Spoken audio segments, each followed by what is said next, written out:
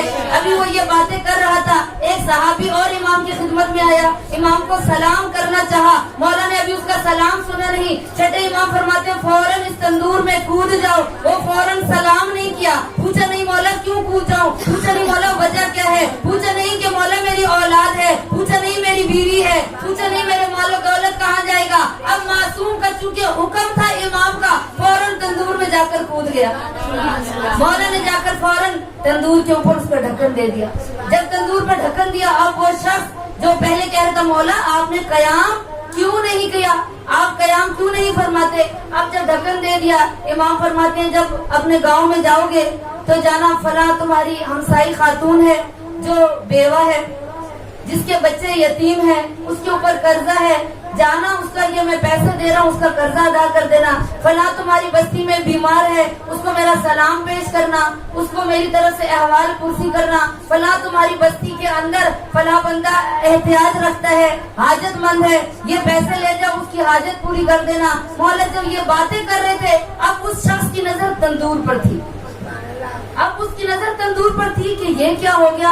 مولا نے جا کر اوپر ڈھکن دے دیا ہے اور مولا مجھ سے فلاں بندے مومن کا پوچھ رہے ہیں، فلاں خاتون مومنہ کا پوچھ رہے ہیں۔ اس شخص کی مولا کو فکر ہی نہیں جو ان کے پاس ہے، جو دور ہے ان کی مولا کو فکر ہے، جو مولا کے پاس ہے جس کو تندور میں ڈال دیا ہے اس کی فکر نہیں ہے مولا کو۔ جب وہ بار بار نگاہ کر رہا تھا تندور پر، مولا نے فرمایا کیوں پریشان ہو، کہا مولا آپ دوسروں کا تو بہت پوچھ رہے ہیں، جو مومن غائب ہے جو یہاں پر نہیں ہے، لیکن جو اس مومن تندور میں چلا گیا ہے آپ نے ڈھکن دے دیا ہے تو کیا اس کی آپ کو فکر نہیں؟ امام فرماتے ہیں اس کی مجھے زیادہ فکر ہے۔ مولا نے فرمایا آ جاؤ میں تمہیں دکھاتا ہوں کہ وہ شخص کس حالت میں ہے۔ اب مولا اس شخص کو ساتھ لے کر گئے، معصوم فرماتے وہ صحابی میرے ساتھ آیا، میں نے جا کے تندور سے ڈھکن اٹھایا تو وہ شخص کہتا ہے میں نے کیا دیکھا کہ وہ مومن جو تندور میں گیا تھا آگ گل و گلزار بن گئی تھی اور وہ وہاں پر تسبیح پروردگار عالم کر رہا تھا۔ امام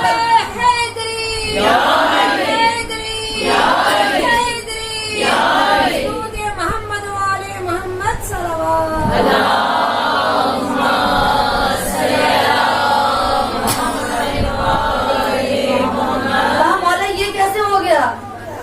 یہ آگ میں گیا تھا میرے سامنے، یہ تسبیح پروردگار عالم کیسا کر رہا ہے۔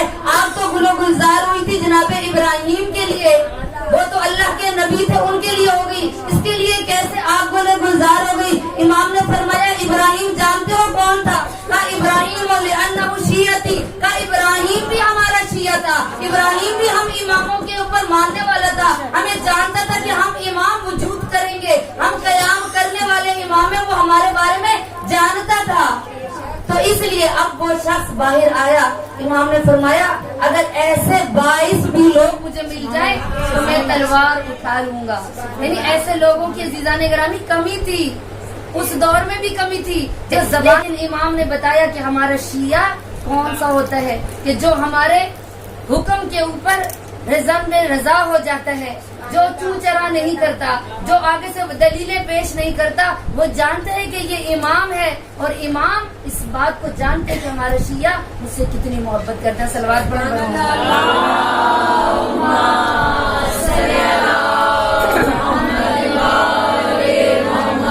نعرہ حیدری حیدری حیدری، مولا علی کی شان پہ صلوات۔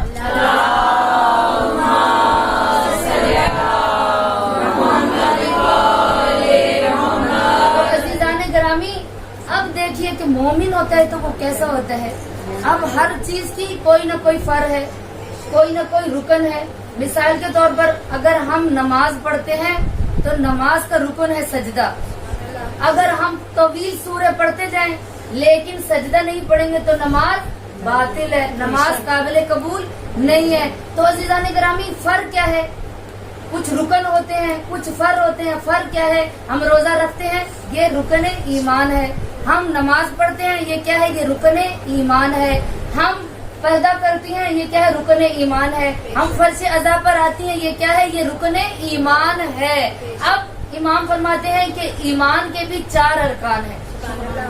اگر کوئی مومن ہے تو اس کو ان 4 باتوں پر اگر وہ عمل کرتا ہے تو معصوم فرماتے ہیں وہ مومن ہوگا، اور جو 4 صفات اگر اس کے اندر نہ پائی جائیں تو وہ مومن نہیں ہے۔ یعنی ایمان کے 4 ارکان مولا نے ہمارے حوالے کی اور کہا دیکھو اگر دیکھنا چاہتے ہو کہ یہ 4 صفات کسی بندے میں پائی جاتی ہیں تو وہ ہمارا شیعہ ہے، اگر یہ 4 صفات اس میں نہیں پائی جاتی تو وہ ہمارا شیعہ نہیں ہے۔ پہلی صفات چھٹے امام فرماتے ہیں پہلی صفت کیا ہے؟ مومن کی پہلی صفت کیا ہے؟ التوکل علی اللہ، کہ وہ اللہ پر توکل کرتا ہوگا۔ اللہ پر توکل کا مطلب کیا ہے؟ بھروسہ کرنا، اعتماد کرنا، کہ اللہ پر یہ توکل کرے، کہ اللہ پر بھروسہ کرے کہ میرے پاس جو کچھ ہے وہ اللہ کا دیا ہوا ہے، مجھے مشکلات گھیر لیں گی، پریشانیاں گھیر لیں گی تو مجھے نکالنے والا وہی ہے کہ جس نے مجھے مشکل میں ڈالا ہے۔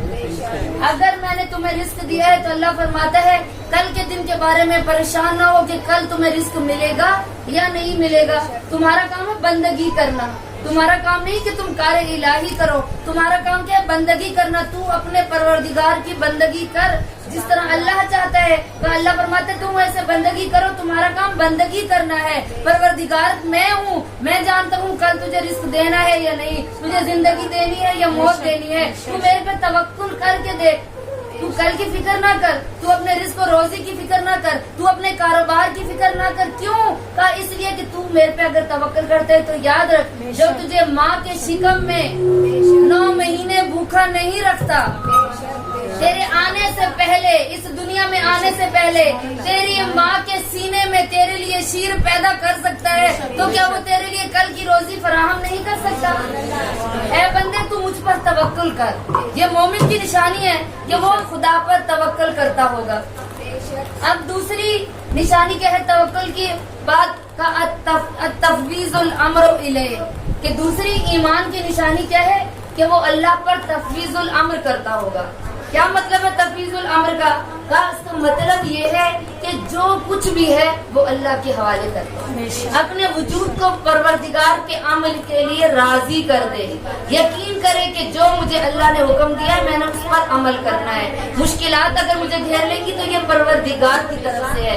تفویض الامر کیا ہے؟ یعنی جو اللہ چاہتا ہے اس کو کرو، جو اللہ نے تمہیں کام نہیں دیا اس کی فکر نہیں کرو۔ تو عزیزان گرامی دیکھیں کہ ہم تفویض الامر ہیں، ہم اس پر ایمان کا یہ درجہ ہمارے اندر ہے۔ ہمیں آج سالن ہم نے بنایا گھر میں تو دوسرے دن کی پہلے فکر پڑتی ہے کہ رات کو کیا بنائیں گے، دن کا کھانا ہضم نہیں ہوا، ابھی دسترخوان میں بیٹھے ہیں، رات کی پہلے فکر ہے۔ وہ اللہ کہ جس نے تمہیں دن کو عطا کیا ہے کیا وہ رات کو عطا نہیں کر سکتا؟ کیا وہ رات کو عطا نہیں کر سکتا؟ اللہ کرے تفویض الامر الیہ، یعنی اے ایمان والوں میں جو چاہتا ہوں اس کے اوپر پیروکار ہو جاؤ، اس کی پیروی کرو، اپنے عقیدے کو مضبوط کر لو، پریشان نہ ہو کل کے بارے میں۔ کل کے بارے میں کیا؟ آج بندہ اپنی اولاد کیا 4 نسلوں کو پالنے کے بارے میں سوچ رہا ہے۔ آج انسان کہہ رہے جتنی سیونگ کر لو، جتنا بینک بیلنس اکٹھا کر لو وہی تمہارے کام آئے گا۔ عزیزان گرامی ایک سانس چلنے کی گارنٹی ہم بندوں کے پاس نہیں ہے، لیکن سوچیں فیوچر کے بارے میں کس کی کرتے ہیں؟ پوری سال کی پلاننگ کرتے ہیں، پوری زندگی کی ہم پلاننگ کرتے ہیں۔ اے بندے میں اپنے آپ کو پہلے مخاطب کر کے پھر آپ لوگوں سے کہوں گی عزیزان گرامی ہمیں اپنی ایک سانس کے لمحے کا نہیں پتا کہ اگلے لمحے ہمیں زندگی ملے گی یا نہیں، لیکن ہم اپنے فیوچر کی پلاننگ کتنی بڑی بڑی کرتے ہیں۔ اولاد تو دور، 4 نسلوں کے پالنے کے بارے میں، ان کے مستقبل کے بارے میں سوچتے ہیں۔ تو اللہ فرماتا ہے اے بندے رزق میں دے رہا ہوں، روزی میں دینے والا ہوں، تو اے بندے جو اللہ نے تجھے عطا کیا ہے تو اس پر راضی ہو جا، تو میرے امر پر راضی ہو جا۔ دیکھ میں تیرے کل کا بھی انتظام کروں گا، میں تیری مشکلات کو بھی دور کروں گا۔ جب تجھے مشکلات گھیریں تو سمجھ جا کہ یہ اللہ کی طرف سے میرا امتحان ہے، یہ سمجھ جا کہ تیرے کو اللہ نے اس دنیا میں بھیجا ہے، تو اللہ کا قریبی بندہ بننا چاہتا ہے۔ تکبیر، نعرے تکبیر، نعرے رسالت، نعرے رسالت، دونوں ہاتھ بند کر کے اچھا رہا ہے حیدری، حیدری، حیدری، حیدری، علی محمد بلند تر صلوات۔